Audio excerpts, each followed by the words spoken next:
Hello, ladies and gentlemen. Welcome back. A piece of news I haven't shared with you guys yet. I just found out about this morning. So the WWE Reddit crossed 900,000 members this morning, which puts it 70,000 or like 60,000 behind Squared Circle. So once it passes that, it will be the most populous wrestling Reddit there is. So Nice. some exciting news to the fans and friends and discussers and all those over there. So thought it'd be cool to kind of start off the day with that. I guess before we get into anything, I'll just go ahead and throw this up there. So how are we feeling about Pat McAfee taking a break? Knew it was going to happen. I still shed a tear. We'll miss you, Pat. I am not a Pat hater. I don't get the Pat haters. He's like the best announcer that I've seen in wrestling since like good old JR. I mean, he's so much fun. Have you ever seen him at a live show just jumping and dancing and like Yep. But love what he does. I don't think there's been any other announcer or play-by-play or color commentator in wrestling history that has that kind of genuine chemistry with anyone he's at the table with. Literally anyone. Yeah. Because he feeds off of them, they feed off of him. He has that wrestling energy, and that's what I love about him. Cole usually plays like a straight man, but he can usually get Cole to like veer off, which is pretty surprising. Yeah, because even like he got Cole out of his shell, because even when Pat was gone that 1 week because he had the family emergency or whatever, that was going on, like Michael Cole was doing the yeets when since Pat wasn't there, and Michael Cole's never gotten that animated ever. No, he's a chill guy. We'll miss him. One thing that really makes me wonder where this is going is the last part of this. I know and hope that they do too. That sort of makes me think that is his contract up? Are they talking about replacing him with Joe Tessitore, I believe it is who they signed? For the audio only listeners, I'll read that. WWE family is where I'm supposed to be. I know that, and I hope they do too. That's weird. I think I wonder weird. If is he talking about the WWE family or the fans, and that he hopes we understand how much he wants to be there. That could be because we knew he was gonna eventually re-sign with ESPN for College Game Day and all that stuff. So this is normally the time he leaves. So I hope it's not a contract issue. So they would not be smart to not renew or to not bring him back. There's a few fans out there that are like, oh, he's so annoying, but they're very minor. There's not a lot of people. Most people genuinely think Pat is a treasure. So we appreciate the ones that don't like him, I've noticed, are the older, or as we call them, boomer fans. Yeah. Like, I fit into that category because I've been a wrestling fan since like 1985. Yeah. But like, you got to understand, these fans need to understand the business has to grow and change with the times. So if you hate him, just get over it. Watch it on mute. I mean, do your own commentary. That's what I have to do when I watch the Celtics games, because I can't stand Scalabrine. So trust me. How do you hate Brian Scalabrine? He's a Boston treasure. Yeah, I liked him when he first started, but he's grown on my nerves recently, especially with Mike Gorman no longer been doing the games. Yeah. Announcers, they are different, because I was thinking back to like the 80s and like fighting announcers, like boxing and wrestling in general, they had that weird tone like they were calling a horse race. It's like, here comes Killer Kowalski with a Luthez press. Exactly. They had that like no emotion in it. They were just saying, this guy did a suplex, that guy did this guy did that. This is what's coming up later, and that's pretty much it. The only really, really emotional promo the most emotional promo or anything I've seen on WWE TV back then was the Paul Heyman promo against Vince McMahon. Yeah. when he went in on his kids hating him and all that stuff, and how he took over and betrayed his dad and all that stuff. You didn't see that out of anyone. The commentators were just, and Paul was a commentator back then, so I could do a whole show on favorite announcers. I think Bobby Heenan was massively underrated when he was in WCW. Tremendous announcer. Oh, go ahead. It's funny you say that, Chad. The way you just said the horse race thing, what's his name? Brad Nessler, I think it was, when he did the tribute to the troops, when he was calling the Army Navy game, when they threw him on commentary for that Lashley was match back in November. That's what I think. If he called wrestling, that's exactly what he would sound like. I don't need with Pag being out though. It's like, I don't know if you guys heard that Roman is going to be out till the middle of September now. Yeah, I saw that post. That's interesting that they haven't scheduled him. Yep, they haven't scheduled. They said to return to SmackDown on September 13th. So I think they're going to play his injury from Friday and write him off TV. And then when they bring him back, he's going to be like, this is what I did in my time off, and bring back Jimmy, bring back everyone. That'll be the first SmackDown on USA also. Yep. Well, apparently, like, according to some of the dirt sheets, they're putting out, today that they're still moving towards with Roman Reigns and the Bloodline for the War Games match at Survivor Series. Yep. So it sounds like that's still, as everybody predicted, like, what else are they going to do? I mean, that's it. That's the story. The one thing that came out, did you guys pay attention to Fanatics Fest this weekend? A little bit. I saw some of the pictures and the CM Punk doing some. the Lion King thing, and Paul Heyman had said that the storyline coming up with Roman and Solo is going to put the last 4 years to shame. Okay. Well, Triple H said at WrestleMania that this new Bloodline story is going to blow our mind. Has it blown our mind yet? No. I think it will. I think since they want to do, like, Triple H said, like when he took over, and at WrestleMania, that they're going to get into long-term storytelling. So us as wrestling fans have been used to a pay-per-view, and then that next week they start a brand new storyline, and they have 3 weeks to build it up. So everything happens so fast. It was so rushed. Yep, we're not used to these slow burn storylines as wrestling fans. So I think they're going to drag it out a little bit, and I think that's what we need to see. It's the exact opposite of Vince Russo's booking style. Oh, I know, right? Everyone in the NWO tomorrow. Let's go. I don't know if you saw the video thumbnail for today, but I had to give some props to Chase U. A very exciting moment for me last week. I wish I put them as my background. I was thinking of stuff to put this week, and I wish I put that. I should have thought of that.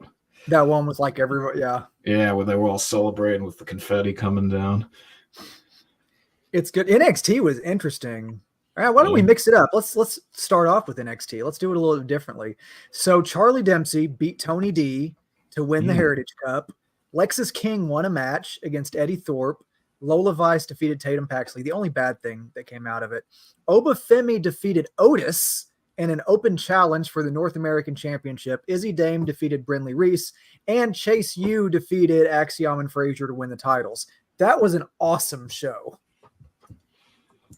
That was a Great American Bash caliber, like their sort of PLEs that they do on network television. That was that quality that they just did literally the week after it. They've had 3 solid weeks in a row, and I give them props for that, not to try to jam all of it into 2 weeks and spread it out, even though they don't have that official title on. It's just a regular NXT show.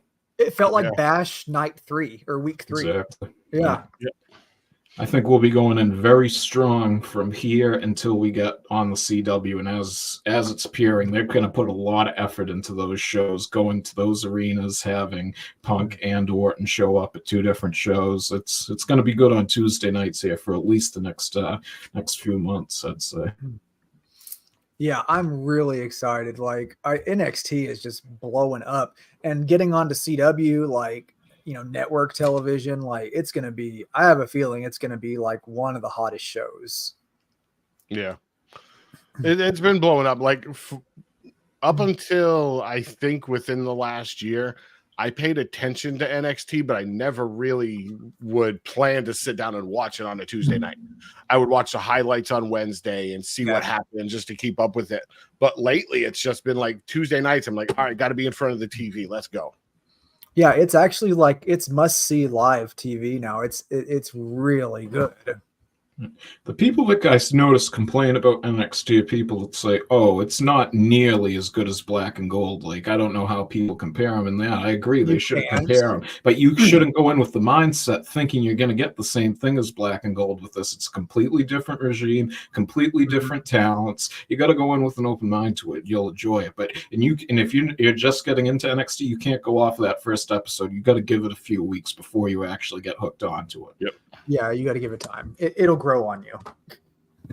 Speaking of the network thing, I wanted a real quick segue. I wanted to ask you guys about this, what you thought about it, or if people were reading too much into it, about Raw moving to Netflix. This from Fanatics Fest. Do you think it's got SmackDown superstars on there and Raw superstars? So what do you think? Like, why would they advertise all these people for Netflix? All right, which SmackDown guys do we have on here? LA Knight. Roman, Cody, Randy. He's still technically a SmackDown guy, I guess. We got Logan Paul, AJ Styles, Naomi, Jade Cargill. I think that's Kevin Owens over there on the far left. Bianca Belair. Bailey. Tiffany Stratton. Yeah. Rey Mysterio's still SmackDown, right? Nah, he's Raw. LWO's Raw now. So a good chunk of that, I mean, is definitely not Raw talent. So I wonder why they're advertising it that way. That's surprising. Figured they could have done a new promo shoot since they've had all this time with Roman. This is where he doesn't have the Ulafala on. Yeah, that's a very good point. Yeah, there it is. And the real tribal chief isn't even on here. Oh, Jacob Fatu? Yeah, he's not. Quit. I'm out. I'm going over to AEW. You got to acknowledge whoever has the Ulafala. Yeah. Right there, Roman does. Yeah. I don't know. In this photo from like 3 years ago. Yeah. Do you think we're getting away from split brands if that's the case? I don't know. Like, because it's on two separate like networks, like USA and Netflix, I would figure when they negotiated their contracts, like they'd be pretty firm that they want their stars on their show. Because otherwise, why watch it on Netflix? But the thing is, the thing that I would agree that they might be going to, they might still have the brand split, but less of that line between the two brands, because when it was USA and Fox, they're both on cable TV. So they're competing against each other. Mm-hmm. Netflix and USA are not competing. No. So USA probably, there's really no like clauses in the contracts, because Fox had the clause where they wanted Roman on SmackDown. So Roman was on SmackDown to get that deal done. They don't have any need to make sure that there's superstars on specific brands now, because USA and Netflix aren't competing. But they could be, because like we don't have cable here. So the only way I can watch USA is on Hulu. Hulu and Netflix are competing. So some people don't have access to cable or don't want to do it because we're not like, old anymore. But I mean, that's the only way I could think of it. My parents' house, I couldn't get cable till 2014. So I'm sure a lot of areas are still like that. Cable is just expensive. Like it's way more than what I pay for Hulu. And with Hulu, I get all my live channels. I get like all my sports packages. I get a DVR, like everything. The only reason I still pay for a small package with cable is so I don't have to pay for NBC Sports, Fox Sports, all that stuff. It's all included. All I got to do is sign in with my cable package. See, I can get a lot of those local sports things though with my Hulu because it carries all those local channels as well. So I'm gonna send you. You may need to look into it. I'm gonna send you a beautiful website, Chad, after we're off the air. You might be able to cancel your subscription. Let me put it that way. I don't want Russians to be able to track my internet data. I don't. You'll be good. You'll be good. I don't know if I don't know how the American hero Joe Hendry would approve of that. So I mean, I'm not too confident. So. Hey, if you just say the show, it appears. Yeah. Speaking of Joe Hendry and NXT, did you guys see the two things that he was brought up on outside of wrestling?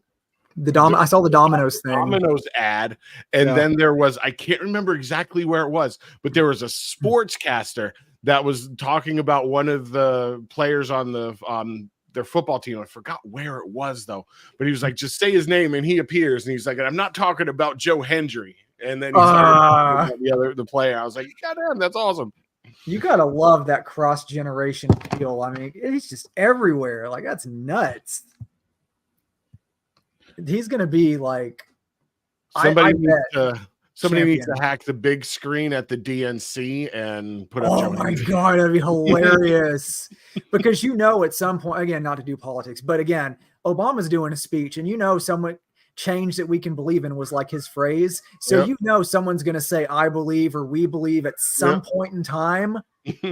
Oh, it'd be so awesome. What I'd like to see is The Rock do the Rock Obama skit from Saturday Night Live at the DNC. That would be awesome. That would be good to watch. If Barack's doing a speech, I hope he has his anger translator with him. Oh, Key and Peele. Did you guys see that from Key and Peele? Yeah.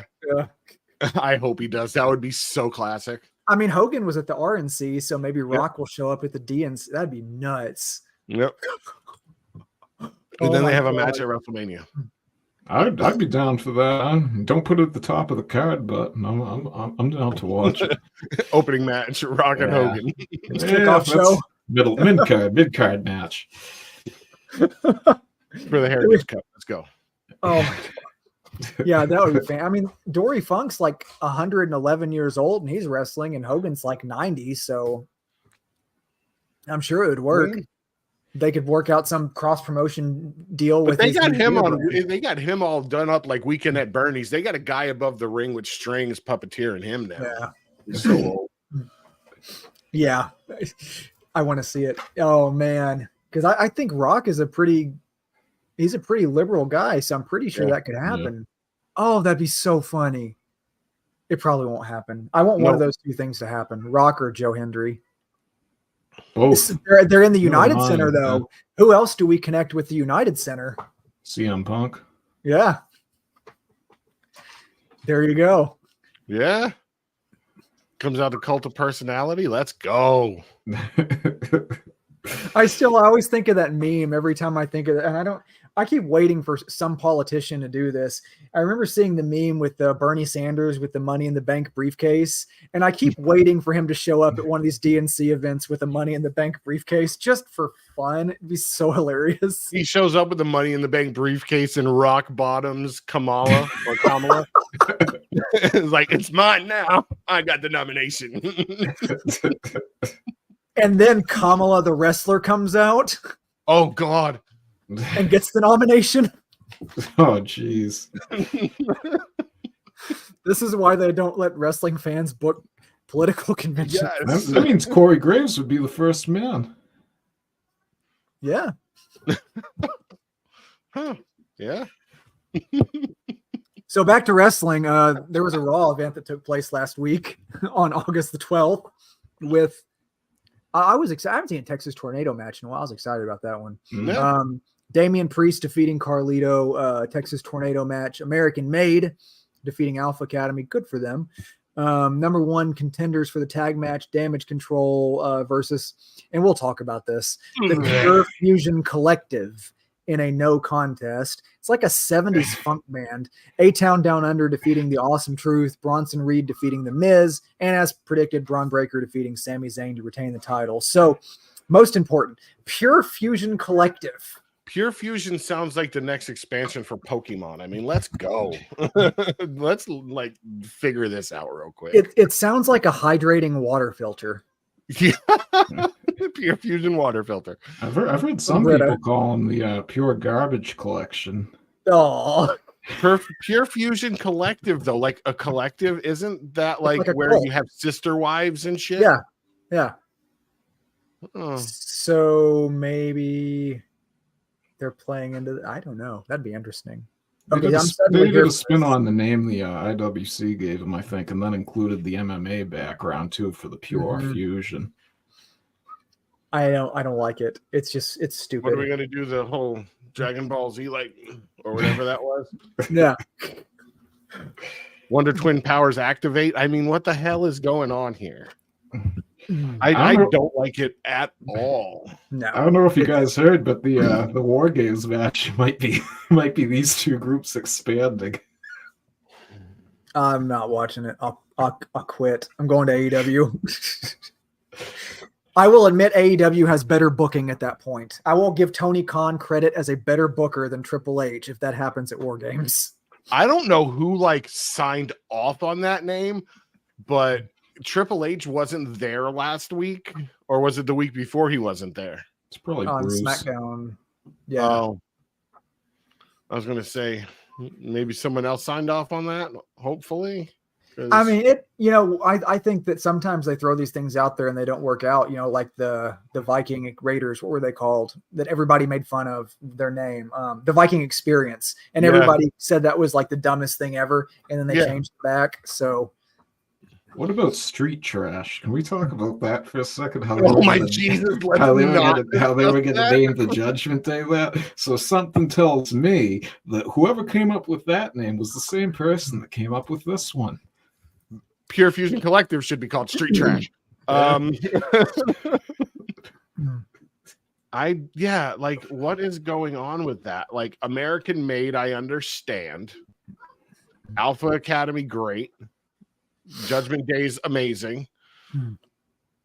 Damage Control, we're still teetering, but Pure Fusion Collective, no.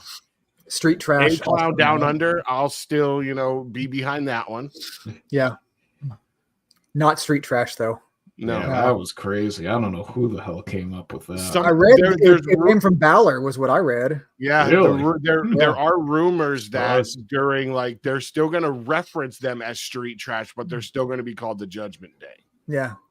See, that doesn't even make sense to me though, because they say Damian Priest is from the streets, and they just broke off from him. So wouldn't they be the opposite?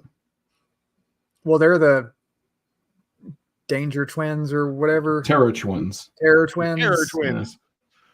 Which I'm confused because they sent out the preview for Raw tonight and they didn't even mention them. Terror Twins. It sounds like a really bad anime, like almost as bad as the Rick and Morty anime, like that bad.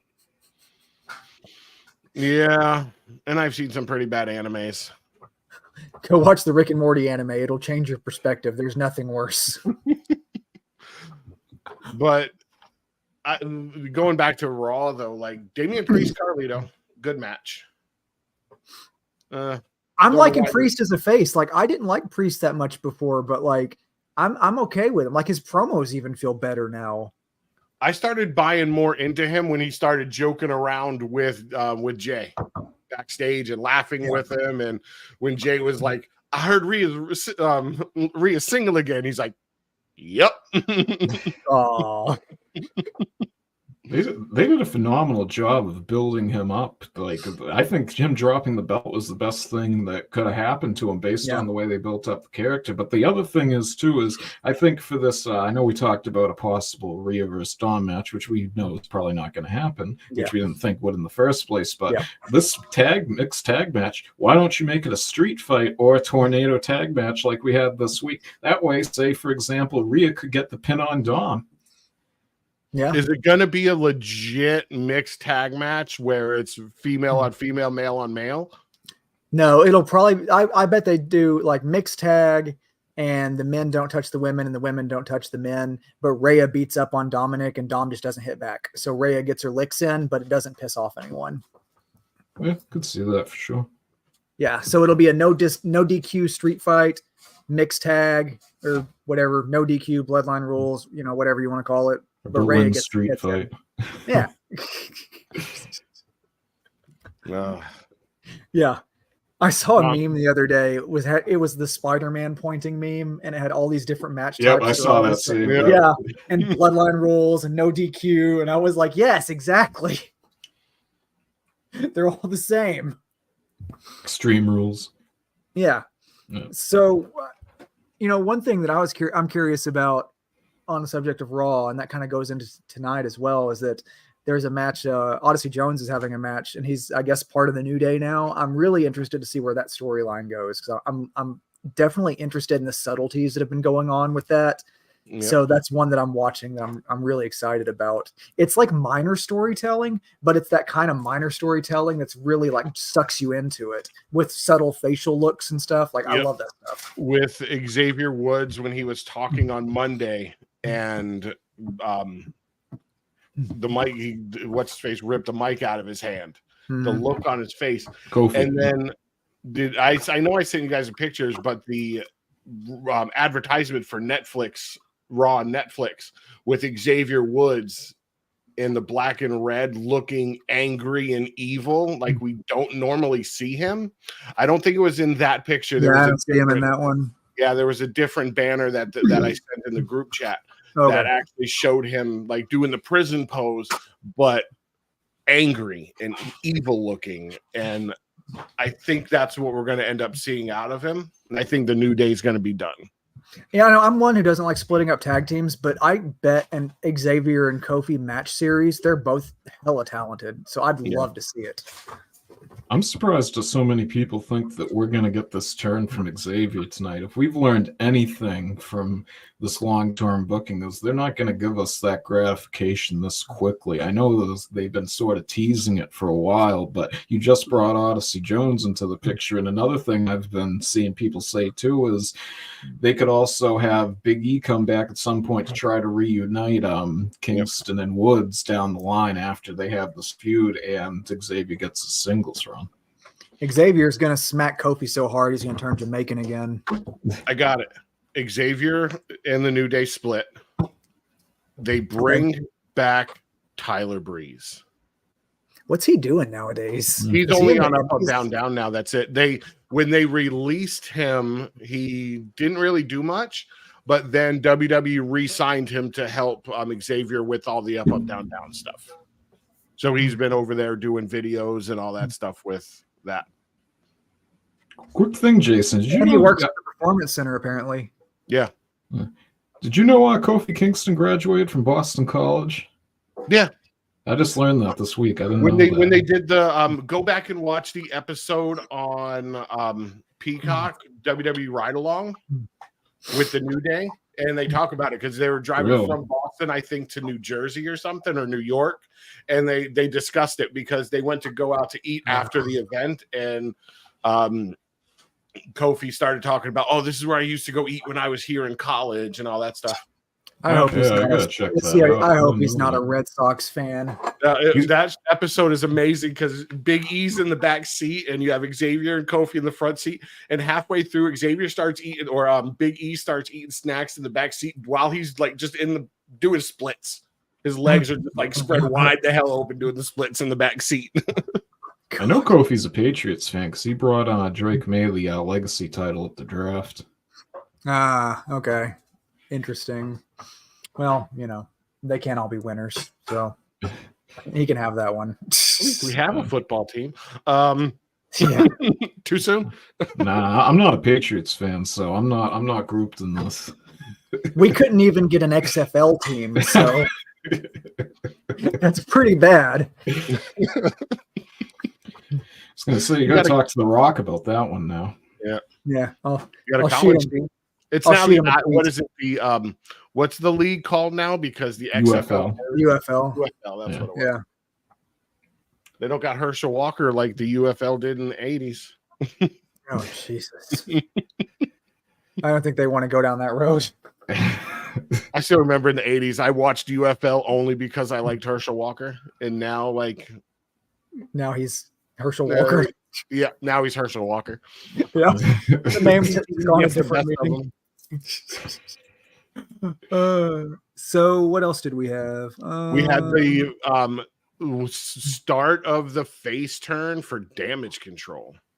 Yes.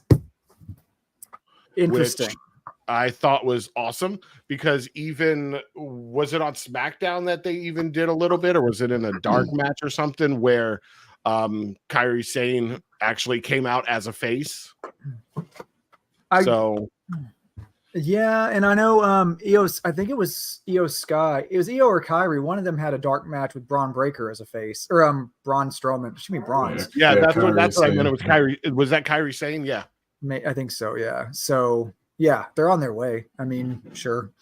And I liked them before. They were good faces. I'd like to go back to the Pirate Princess and, kind of revert some character work a little bit, but I think it could happen. I mean, the Pure Fusion Collective, I mean, I was all in until I saw the name. So now I'm like, dumb, They're going forward with the face turn, too, without Dakota Kai there, because I believe she suffered an injury where she's going to miss about 4 to 8 weeks, something like that. Okay. And they were advertising Raw on, I can't remember where it was. I need to start writing this crap down. But right before they advertised Raw they advertised this in like a biography thing about Alexa Bliss. And then it literally went from Alexa Bliss right into the Raw preview with Damage Control. So, and with the Wyatt 6 was the first thing they showed in the preview was Alexa Bliss, then immediately cut to the Wyatt 6 in the Raw preview. Okay. But I mean, one thing we've learned is that you can't read too much into commercials because you remember over on AEW, the pizza cutter with the Domino's commercial. But people were reading into that too. It's like, oh, you went from Alexa Bliss right into the Wyatt 6. It's like, all right, let's see what happens. Yeah. Did you guys see that video package they did for Jack Perry? That was sort of a shot at the Wyatt 6, I thought, where they would just use destroying the TVs there, and they accidentally played the Taco Bell commercial in the middle of it. I thought the jab from AEW at the Wyatt 6 was when what is his name? The Nighthawk or whatever. Big dude. What the hell's his name? Murderhawk, yeah. Lance Archer, I think it is. Yeah, when Lance Archer came back and he laid everyone out backstage and everyone was all laying down like they were dead almost, and he was just walking down the hall. It's like, that wasn't a jab at the Wyatt 6 at all. I've been seeing people changing their perspective. There's still some people complaining about him, but I'm seeing some of the same people that were complaining okay, this is kind of cool. I'm on board with the Wyatt 6. They're doing it right. Yeah. It's its own thing enough that it has purpose. There's a reason they exist and there's a reason they're doing what they're doing. So I think that helps rather than them just show up hey, we're here. We're a Bray Wyatt inspired faction. What's up? Give us belts. There's just enough tie-in with Bray Wyatt, but also enough originality in the characters and why they're the characters that separated from Bray Wyatt. Let them be their own thing. Because you look at it now and say a new fan is just now getting into wrestling that doesn't know anything about Bray Wyatt, all of it will make sense to them because it's cohesive. Everything about it is cohesive. So the stuff they're pulling in is great for old fans, but it also is still cool for new fans. And that's it's a hard line to walk. So it's good that they're doing that. I want to see what's going to happen tonight, but they're going to give Pat McAfee a send off for betraying the WWE. Probably. But there was also a picture I saw. I don't know if it was fan made or what, but it was the Judgment Day, and right above them was the Wyatt 6. Ooh, because the Judgment Day turned on their family. Yeah, I mean that's a feud you want. That's So one thing with them though is I think it's time for these video packages to end. This starting last week's video was very weak, I thought, compared to the last videos they've done. And now that we've seen everyone's individual video and know why they're here, we don't need them anymore. Yeah, I think they needed to do something to have them on TV last week since Chad Gable was in France. Yeah. I'd like them to do some mythology outside of the thing like they used to do with Bray, them going to the cabin or something like that. Stuff like that would be cool. Bring Randy Orton with them. Burn the thing down. Get Randy back with the Wyatt family. Well, he's been showing up over on Raw. I mean, And at the end of the show, we saw Braun Breaker defeating Sami Zayn, so he's free up for the War Games if that's the story they're going to go with next. Because I mean, surely losing a 2 out of 3 falls match, like surely that's the end of that. So him and Jay want to start tagging, cool, and then that leads to them somehow getting over to SmackDown. I don't know, something. Yeah, something. We're still like this A-Town Down Under thing. We still haven't seen the payoff on who's going to SmackDown. Yeah. I don't think we're going to see either of them break up at this point. I think it's just a thing like it happened with DIY back in April, I believe it was, where Ciampa didn't shake whoever's hand it was. I forgot. I think it was R-Truth. Yeah, or R-Truth, yep. And then we never got anything. I feel like the same exact thing could be happening with A-Town Down Under. I love DIY, but man, Ciampa's a monster heel. Like, that's why I want that. I'm just over and it's happening so much. They're teasing it too much. They did it with R-Truth and Miz a couple weeks ago. They did it with Austin Theory and Grayson Waller. They did it with DIY. They're doing it with the New Day. It's like, why does every tag team have to be teased as being broken up or feuding with each other? It's like lingering Vince presence. Yeah, it's like the triple threat match thing. You know, you can only do it so much before it loses its, effect on the fan. It's like Teddy Long. Yeah. You're going to fight The Undertaker. Let's go. Yeah. And then R-Truth is going to be off TV for a while, I'm sure now, after all those tsunamis. We're not going to see him at least for a month, probably. Yeah, Jesus. Oh, man. Bronson Reed, I like what they're doing with him. Like, I was kind of ho-hum on him before, but I'm kind of liking this. This is kind of cool. I think they're trying to turn him into the new version of Mark Henry because they cut to the camera to Mark Henry on last Monday night on Raw, and they're trying to build him up. He's a big man like him, and I just think they're trying to go towards like a new version of him, sort of, to reinvent that old character. Wasn't it Mark Henry's son that just signed with WWE? Yep, yeah, he signed for the new NIL, the next in line. Yep. Okay. Which is the kind of like Tough Enough, I guess they're going to do it, kind of thing. Okay. Sure. But I think they're building Bronson Reed up into be a 1-man 3 count. If you guys remember who 3 count was, why not? It's like he comes out and just destroys people and then leaves. It's kind of what they did with Braun Strowman for like ever when he was just squashing everybody before he had like any titles or anything. Like, yeah, I liked it. Oh man, I think he's definitely good mid card potential though. Like, I wouldn't mind seeing him feud with like Braun Breaker. That'd be kind of fun. Like Braun just running at him with the spears and dude just like not moving an inch. Oh, that'd be so good. Yeah. They got to give him something before they move him up because he was in that IC title picture for a while, but other than the Andre the Giant Battle Royal, he hasn't really won anything yet. Yeah.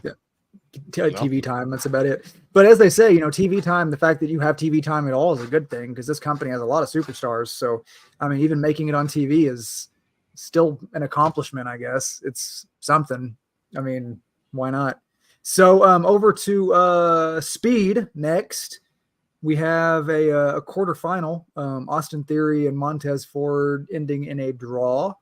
Main event over on NXT main event, we saw Obafemi defeating Dante Chen and Ludwig Kaiser defeating Dragon Lee. And then over on Level Up, Adriana Rizzo defeating Izzy Dame and Mark Coffey defeating Cutler James. I believe in Cutler James. I believe he's going to lose. I believe he's going to lose. Oh, man. Why are they doing him so dirty? Like, why? And why is Obafemi and Ludwig Kaiser on main event? Yeah, especially with Bash and Berlin coming up. I thought they might give him an IC title chance. Yeah, yeah. No, such a waste. And then we have Speed, another time limit draw. It's because they got to get their championship match the Friday before the PLE. They got to have the schedule fit, which is stupid if you ask me. But I wonder if they're getting tired of it. Like the superstars, if they're tired of Speed yet. They've got to be. I think they were mad about it. Yeah, I think they were mad about it as soon as it was implemented. You had, like, when you saw Will Ospreay saying, well, look at how they're using Ricochet, putting that title on him. I'm sure Ricochet said something to Will like, hey, I don't want to do this. Yeah. 100%. He can say, though, in his record, though, that he was the inaugural speed champion. I mean, that's got to mean something. And probably about as much as R-Truth saying he's the 38-time 24/7 champion. It's a record that exists somewhere for some reason. Okay, I'm done with that. That's all. Anyways, over to SmackDown. Carmelo Hayes defeated Andrade. Oh, Blair Davenport got a win. Exciting over Naomi. Kevin Owens defeating Grayson Waller. And the Street Profits defeating DIY for the #1 contendership in the WWE Tag Team Championship. And then, of course, our tribal chief. I'm just going to glance over the fact that you said Blair Davenport over Naomi, and you thought that was a good thing. I was I love Naomi, don't get me wrong, but like I feel for a lot of NXT women call-ups because I feel like a lot of times they get lost in the shuffle. So if they're winning a match over established talent, like that's Papa H. Like it's got to be. I don't know if Blair Davenport's like my favorite call-up, but. No, I don't think she's gonna make it. Yeah, Timu. I don't think she's gonna make it. Whatever you want to call her. Bring up Sol Ruka. Bring up Raquel. I mean, bring up Tatum Paxley. Sol Ruka might get a champion NXT Women's Championship shot if she wins that match Tuesday night. Yeah. Fingers. Yeah, there you go. Yep. Fingers crossed on that one. One thing that I don't get with yeah, I was gonna ask real quick. Who's the oh no, you go ahead. I'll wait. One thing that I don't get with this Blair Davenport and Naomi thing. We're trying to build a story here around the women's tag team championships. We have Damage Control, Pure Fusion Collective, and now these two teams. Why are we turning them all into trios when we're trying to build a division around World Tag Team Champions or Women's Tag Team Champions? Mid-card titles are going to be a trios championship. Could be. Oh, man. Now, with the Speed Women's mid-card title that they announced, is that another one that's only going to be on Twitter? Yeah, it's part of their deal. Sure. Yeah. Then it's not really a mid-card because no one gives two shits about Twitter. Yeah. It's a pro.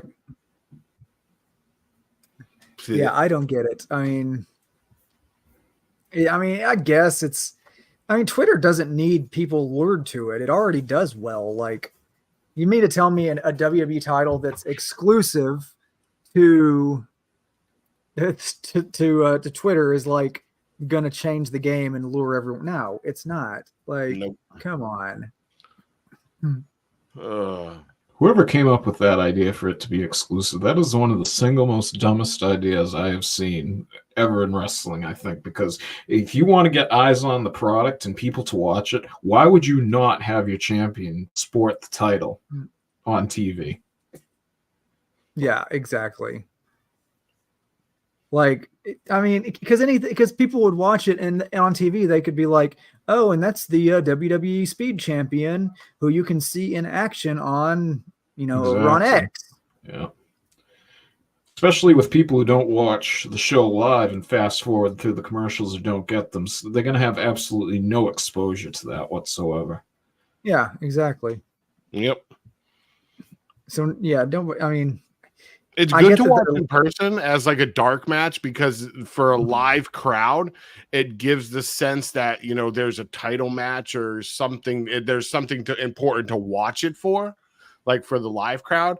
Because like when I was there at Madison Square Garden and they came out, I was like, normally some of the dark matches, I'll just be like, all right, I'm going to go to the bathroom. I'm going to go grab a beer, whatever. I felt like I had to watch it because there was something there behind it. It meant the dark match meant something, and I understand that aspect of it, but I don't like the fact that there's a title there that they don't have on TV. Yeah, and even the champion comes out without the belt. Yeah, which is super weird. Yeah, and they pretend like he doesn't even have it. They announce Andrade coming to the ring, and they don't even mention and your WWE Speed champion or anything. And they make it so you win the championship, the bracket every time, so you're not even the reigning champion or whatever you want to call it. So I don't get the whole format around it whatsoever. But they can, if they like it, they can keep doing it. Yeah, it's not like us saying we don't like it is going to change anything. No. They're already getting. They already got their money. I'm going to start a petition. How many signatures we can get to end Speed? What did you guys think of that opening segment when we're on SmackDown? Refresh my memory again. I've slept since then. Nia's championship celebration. Where she made Tiffy acknowledge her. Yeah. See, that's how unmemorable it was. Yeah, it wasn't. I know. It wasn't good. And Pretty Deadly's the musical was trash. Yeah. And I think this is going to lead to the feud between Nia Jax and Tiffy. It could. Yeah. It's coming. Especially where she said she didn't want pink and it was all nothing but pink rainbows and unicorns. And she's like, that's not really my style. And also a rest in peace to Afa. They mentioned that over on SmackDown, but Afa, I know why. 81 years old, passed away. I think it was on Friday, wasn't it? And then Reigns still showed up on SmackDown. Yeah, it was wild. And Kevin Sullivan too. We forgot to say that. I love that last week. Oh yeah, Rest in peace, Kevin Sullivan also. Yeah, crazy. Man, it makes you feel old. Like a lot of these people heading out. Like some people don't even remember watching Kevin Sullivan. Like that was that long ago. Yeah, like nobody's gonna remember that. It's like people who watch Bobby Heenan as an announcer. Were like, wait, he's just an announcer? No, no. It's like Kevin Sullivan. When he feuded with Chris Benoit in WCW. Yeah, because Kevin Sullivan was originally married to Woman, which was Chris Benoit's wife. Yeah. So that feud was phenomenal. I grew. That's the generation I grew up in. And I think Kevin Sullivan was a booker in WCW towards the end, if I remember right. Yep. Yeah. So he's had a hell of a career, that's for sure. So yeah, sad week in people passing. Wow. It makes me wonder who the like as you watch these people that go as they get older and kind of how people reflect and remember them. And like some people have, kind of bad stuff in their past, but a lot of it gets glossed over. It really makes me wonder, like whenever Hulk Hogan passes away, like if people are going to remember like some of the Hulk Hogan stuff, or if it's just going to be like, they'll remember like the wrestler and his legacy with that. It's going to be interesting. He's probably ways away from that, but it's interesting how some of that gets glossed over. Kevin Sullivan, of course, had some stuff in the past as well, but like usually when they die, a lot of the wrestlers, they seem to, unless you're Chris Benoit, I mean, you get a pass for the most part. So I've heard some people, to honor Hulk Hogan when he dies, aren't going to go to work the next day to make sure they don't do the job. Not going to work for me, brother. Yeah. Yep. I'm not jobbing today. Every time I hear that, all I can hear is Vince Russo in my head. Hulk Hogan playing his creative control card. You'll never see that son of a bitch in a WCW arena ever again. Yep. When Jeff Jarrett laid down in the ring, that was great.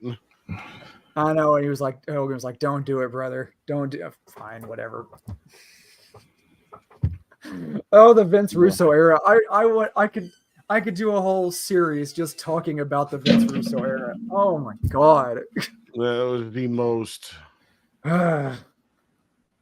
darkest moment in wrestling history.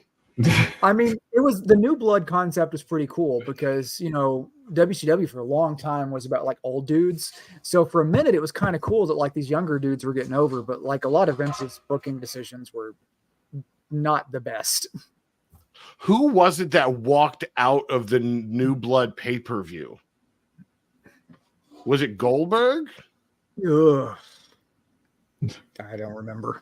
I remember them like walking out of the ring in the middle of the match, and Kevin or Vince Russo coming out and saying, "Get back in the ring," and he basically told him to fuck off and like walked back. I don't remember. Nope. I try to block a lot of those years of WCW out of my memory. Didn't Bret Hart do something like that too? Cut a promo saying that this company was going to shit and all that stuff. Yeah, Bret Hart did. Yep, he was not shy about any of that. And I love the rivalry that still exists between Bret Hart and Goldberg, like their long-running feud. Like Bret Hart is legit hate each so other. public now. Oh man. Like Bret Hart is not quiet. That was the biggest takeaway I had from that Vox documentary, or the Vice one, was how much Bret Hart hates Goldberg. Yep. Yeah. That's all we really got out of it was Bret still crying after 30 years, 20 years, whatever it was, 25 years, and he doesn't know how to get over it. Yeah. Now I see why Bret and Dax get along so well. You know, in fairness, I mean, WCW didn't use him right. They had one of the biggest guys WWE had and didn't use him right. But you got to look at it the same way, I think, and a lot of fans don't look at it this way. They just look at it as AEW or WCW burying wrestlers. I think it's more, we're going to sign your guy and show you that he wasn't anything. He's not anything. Yeah. And they bury him so that way it's not we want to sign him to use him. We want to sign him so you can't. Type thing. That seems like a lot of what Tony Khan does. He's just buying people up. Yep. Yeah. Did you see we talked about it last week. I don't remember if it was Phoenix or Pentagon that tweeted that about AEW being where they're at. I think it was Phoenix. It was Pentagon. He was like, "This is where we're at. Get over it," or something like that. Yep. But a lot of people were reading into it because the tweet said something like "AEW is my present," but it didn't say future. So, yeah, that's what it was. Yeah, he's like, "This is our present," and it's like, okay, so you didn't say, like you said, didn't say future. So let's look into that a little bit there, buddy. Yeah. I have a long list of AEW talent I want to come over, but they're definitely one of the tag teams. Orange Cassidy is one that I would love to see. WWE would never, ever sign him, I don't think. Minus the pocket skimming. I love Orange Cassidy. I think he's phenomenal, but I'm not a big fan. He's good in the ring, but that gimmick just has gotten old. Yeah. The pockets thing ain't cool. I don't like it. He'll be an NXT champion. That's what I have a friend that actually calls him Pockets whenever he comes to the ring. He's like, "Oh, here's Pockets again." Pockets McGee. I want to see Daniel Garcia. He's a free. His contract's up too, so that's a very a possibility that could happen. Here's a question. All in this weekend. We know we're going to see Ricochet in the ladder match because they always have that one surprise entrant. You mean the Casino Gauntlet match, right? Do what? Casino Gauntlet match? Yeah, the Casino Battle Royale Gauntlet match thing. Yeah. Do we see Becky Lynch show up this week? Because they are in England. She's from Ireland, which isn't too far. Not that those two countries have gotten along too well over history. True. But I mean, she did say to tweet out that set what a lot of people looked at as a retirement Instagram post, or was that her just saying goodbye to the WWE universe? It was good being the man for you guys. Now I'm going to go do something else. If it was a prop to bet on, I would say for her to show up, it would be around maybe +2 or +300. I would not say it's over 50% likely, but I would put it like around that, maybe like 40% range, something like that. Because there's a lot of rumors about this weekend about wrestlers making appearances or debuts with the company. Bobby Lashley, MVP, Becky Lynch, Ricochet. You know, there's a lot of people out there now. Shelton Benjamin too, maybe. Yep. I think Shelton Benjamin at this point in his career, he's still good. I think he'd be more he'd be better utilized with AEW behind the scenes, helping wrestlers develop, because we know he started out, he wasn't really utilized very well. So, and he built himself up to being I think one of the better wrestlers in the last 20 years as an in-ring performer. What do we, I know, I think this one deserves a mention. Dustin Rhodes, new Ring of Honor Tag Team Champion. I'm hoping this will lead to him finishing the story. And 6-man champion. He's got 2 belts now. Oh yeah. He's Dustin 2 belts is what he was writing on Twitter. What did he win? I know he had the trios title. Him and Sammy Guevara won the the Ring of Honor Tag Champions. Ring of Honor Tag titles. That's okay. I'm hoping he'll get a world title. Like it may not be over here, but if it's gonna be over there, that's fine. Whatever. Like maybe give him the Ring of Honor tag title, like something, because I just think it'd be cool for him and Cody to be champions at the same time. Yeah. Mark Briscoe's had a pretty long run as the ROH champion over there, so I could definitely see it taking it off of him. But the other thing is, I don't get why we give him 3 belts at the same time. Yeah. Also, that's a little too much. Dustin Rhodes is the new belt collector. I was about to say Dustin never really won that many like solo titles outside of the Intercontinental Championship, and now all of a sudden he's a belt collector. Oh, that'd be so awesome. Oh. What if we saw Shane McMahon come over to AEW? Yeah, that's a possibility too. He's going to win the future world title shot. There's rumors Shane McMahon, Jinder Mahal. Did you see that Jinder Mahal's a champion now? Who? Jinder Mahal's a champion now. Oh, where? They won the AAA, I think, tag team champion. Yeah. Yep, Jinder Mahal, Mustafa Ali, Dijak could appear at All In. Mustafa Ali, definitely. Dijak, Ricochet, and Shane McMahon's mentioned in the list of rumored people. He is the best in the world. So another guy too is Damon Kemp, who NXT released. I don't know if we'll see him in that match specifically, but I could see him signing to the ROH or something like that. Yeah. Ooh. MVP's rumored to be coming at All In to re-debut Powerhouse Hobbs. Ooh, okay. Yeah, I heard that they might do a reinvention of the Hurt Business with Powerhouse Hobbs included, so I could definitely see that, especially if they do a staggered release of these new signings, seeing we got All Out 2 weeks later. Yeah. Okay. There's a lot of former WWE guys that could show up this weekend over there. I mean, Daniel Bryan's competing for a top title, so that's pretty exciting. Or he could lose his career, which I think that's going to be what happens. I think he's going to win the title. I don't think he's going to lose, because they got what show is it coming up in Tacoma, Washington? One of the PLEs. I can't think of it offhand, but I think because him and Swerve are both from Washington, so you want to give Daniel Bryan his little run with the championship, because I know he probably doesn't want it, but I know TK would love to put the belt on Daniel Bryan. Oh, TK is like a huge Bryan Danielson mark, but I think somebody's going to debut during that match, and Daniel's going to attack Swerve, to where attack Daniel, where he'll win the match, but not the title. But Hangman could attack Swerve too, because his goal is to basically make sure Swerve doesn't have the AEW championship. Right, but no matter how Bryan Danielson loses, his career's over. Yeah. So they need him to win, but I don't think they're going to give the title on him. The only way that happens is via count out, or somebody debuts and interferes. Could happen. No, what's going to happen is it's going to come down. It's going to get really close. We're going to have a couple of near falls, and everybody's going to be like, "Oh man, what way is this match going to go?" And nobody has any idea, and everybody's on the edge of their seats trying to figure it out. And then the music hits. Say his name.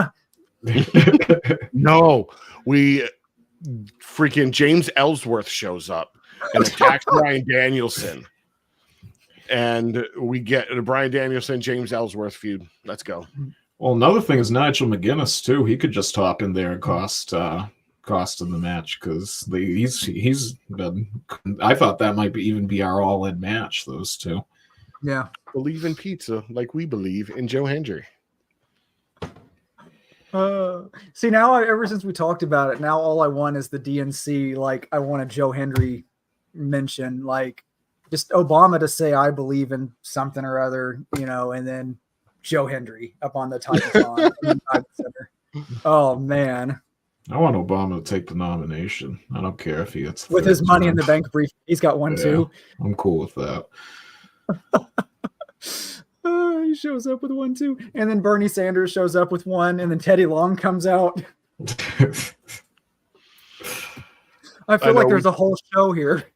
I know we've talked about AEW, but what are your guys' thoughts about? Because I know I sent it in the chat.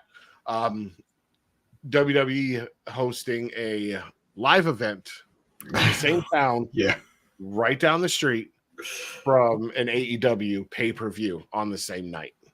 Yep, World's End and the Holiday Tour. Yep. And the WWE event is in a larger arena. Yep, the Kia Center where they were this past Friday. Yep. So if WWE sells out that arena, they will have officially outsold a WWE pay-per-view with a non-televised event. They're petty.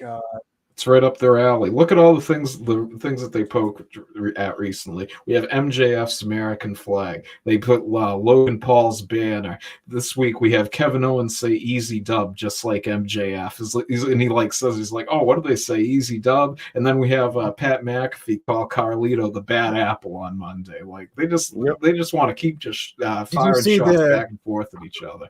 Did you see the video of MJF doing the Hulk Hogan lyrics in a promo? No. He did the Real American lyrics in a promo with his title. Was that when he was in Mexico at that AAA match? I think so. Or was it CMLL? I don't know where the hell he was, but I know he was in Mexico defending. He went over to another championship that needed to be customized because every time someone wins a title, it was at Rev Pro. He defended his title against Michael Aku at the event in York Hall, London, England. He made his entrance and cut a promo in which he quoted, "I am a real American. I fight for the rights of every man. I am a real American. I fight for what's right." They just signed, or AEW just signed that guy too that MJF faced. Yeah, that's one thing I can say I do like that AEW has done is that championship is actually defended in other companies, and I like that Tony Khan did that with the belt. But you just don't got to customize it every time it changes hands. And to that extent, like New Japan belts or an AEW, like I think it'd be cool if WWE would have a belt that they would let go like international or to other promos. But I mean, maybe with like TNA, they'll do that. I don't know. But I think it'd be cool to see more of that. Like that is something that I think is pretty neat because it's good cross branding. Yeah, if Joe Hendry wins the NXT championship, there you go, right there. And then in the Ultimate X match coming up at the Emergence, I believe it is. Riley Osborne just qualified this past week on Impact, so that's another one that he could bring over to the X Division Championship. That Dolph Ziggler match was pretty good too. Yeah, it was a good Impact. If speaking of Joe Hendry winning the NXT belt, his deal with WWE and TNA is he can do WWE events, TNA, and indie shows. Yeah. If he wins that NXT belt, he can show up at indie events with a WWE title. Okay. Well, Chad, you said that he won a belt in Scotland, I believe, right? For another promotion a few weeks ago? Local promotion, yeah. Because he's the local hero.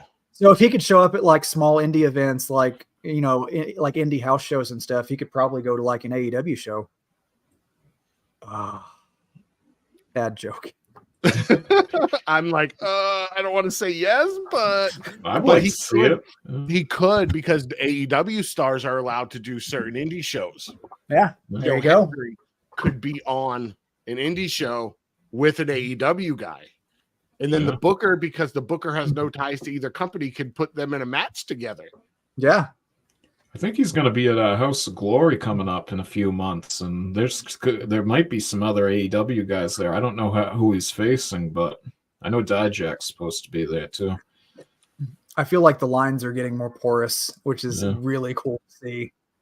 I know someone on the Reddit was talking about, and it's been discussed for many years, is the WWE AEW Forbidden Door thing. But I mean, in a way, you already get it on AEW because like half their roster is WWE guys. So yeah, I mean, you kind of already get it. Did you guys see a certain YouTuber? I'm not going to mention his name, but put his title to his clickbait for Jon Moxley coming back to WWE.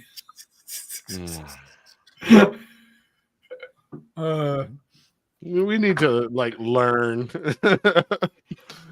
That's what I think is going to win that Casino Gauntlet match at All In. What, Jon Moxley? Yeah, because then you get if it says he gets a world title shot, you have him versus Daniel Bryan or Bryan Danielson, whatever you want to call him, eventually to have that feud within the Blackpool Combat Club. And then they do a Moxley versus Bryan Danielson in a title versus career match. Moxley loses. We have the Shield back together. Yeah, we could do that. I'm not opposed to that. I mean, for those who may not remember, Daniel Bryan and Dean Ambrose, Jon Moxley, I mean, they kind of feuded on and off back in 2013. They had some good matches, so yeah, I wouldn't mind. They were short by WWE standards, but I mean, they have interesting styles that I wouldn't mind seeing in the ring like that. I'd be down with that. I'd like to see a bigger build-up to it, though, because Darby Allin already has a title shot at Grand Slam, which I believe is in September at some point. So I'd like to see more than a 2-week build-up for that match. So WWE this week looks to be pretty good, I imagine. Yeah, I'm worried about Raw tonight without them advertising Rhea Ripley and Damian Priest and the Raw preview does not look exciting tonight. No. I'm going to watch it. We got a triple threat for the women's tag team champions. Oh, a triple threat? Really? Haven't seen one of those in 20 minutes. Yeah, Damage Control, Shayna Baszler and Zoe Stark, and the Redheaded Witches in a triple threat match. That's new. Have they done that before? What, a triple threat match? Yeah, is that something new for I don't WWE? think so. I don't think the Unholy Union's even been in a triple threat match since they. I don't think WWE's ever done a triple threat match. Yeah. Never. It's never happened. Yeah. I think they did one back in 1984. Oh my God. It's good that they do them sporadically, though. It would lose that, the effect of that match if they did it too often. Yeah. When we got the F out, we got rid of the triple threat matches. Yep. Well, Raw may not look good, but you guys know what we have for SmackDown. The gauntlet match with Ren Sinclair, Rizzo, Soruka, Jada Parker, Kendall Gray, and Carmen Petrovic. But also that triple threat match for the NXT Championship shot, Pete Dunne, Wesley, and Joe Hendry. That is going to be a Joe Hendry's got to win it. Yeah. Yep. I think Sheamus is going to come out, surprise everyone, come out and attack Pete Dunne. We need to know that. Rascals attack Wesley. Yep. Which gives the easy win to Joe Hendry. Yeah. Didn't they tease a match between Zach Wentz and Wesley last Tuesday, and then Pete Dunne and Sheamus go against each other tonight on Raw, I believe, also. Yep. Nice. And then we have Hank Walker and Tank Ledger against the OC, Lola Vice against Wendy Chu. Yeah, it looks to be a good NXT this week. It will probably outshine Raw. Yeah, and SmackDown, both. Depending on how Raw is tonight, I mean. I know if the Tribal Chief is off TV, the Bloodline story, I don't know what are they going to do with that. Because you have to simmer that. He's going to come out this Friday and talk about, we put an end to Roman Reigns. He's not going to come back because we're the new bloodline and this, that, and the other. And that's going to go on for a few weeks. Yeah, as of right now for Friday night, all we got is Bianca Belair, Jade Cargill, and Naomi versus the Unholy Union, Blair Davenport, and then LA Knight versus Santos Escobar for the United States Championship. That's all that I've seen announced so far. Oh, and then tonight they announced Maxine and Ivy Nile. Oh, Okay. Because Ivy attacked her last week. Okay. So. And the Wyatts will probably do something. Yep. we'll probably have another Carmelo versus Andrade match on Friday, too. But now does the Wyatt Six come out tonight and attack Chad Gable? Or do something with Pat McAfee? They have to do something with Pat McAfee because, I mean, they were messing with him on his show. Like, it's his last night. They have to do, there has to be something, some payoff to all that. I don't know. It really does. I don't think they'll attack him, though, because they've sort of almost befriended him in a way. Is there a way where they somehow maybe, like, take him out and kidnap him like they did the, that girl there, the psychiatrist or whatever she was, or the therapist, I mean. Like, they kidnap him some way and where he comes back and he's, like, brainwashed by them maybe in a few months? Yeah. Yeah, probably. Well, on that note, that's all I have for this week. Do you guys have anything before we close out? No. We have, I think this is a regular week. Bash in Berlin's on the 30th. So that's next weekend, I think. Yeah, next Saturday. Okay, cool. So this week is our last regular week, and then we'll get some pay-per-view build up next week. So hopefully it'll be an exciting week. Thanks to everybody for joining in and taking part in today's show. As always, good to see everybody. Thanks to our audio listeners, of course, where most of our audience exists on Spotify and all the audio platforms we are available on. Very excited for all the listeners. It keeps growing every week. It's been awesome seeing those numbers. You guys rock. And to all of our video people, we also have audio, but also to our audio people, we also have video. So thanks for being here. And that will wrap it up for us this week. Enjoy Raw tonight. And hopefully, as we predicted, we will be wrong and it will be a good show. So we'll see what happens tonight. And we'll see all of you next time. Bye-bye.